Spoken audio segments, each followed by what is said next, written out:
You ask Tiger to solve. This deals with linear equations with one unknown. The final result is x equals -11/14.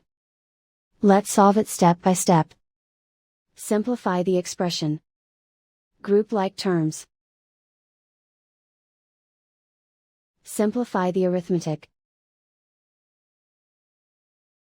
Group all constants on the right side of the equation. Add 11 to both sides.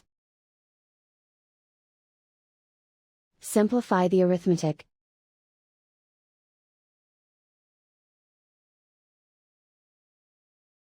Isolate the x.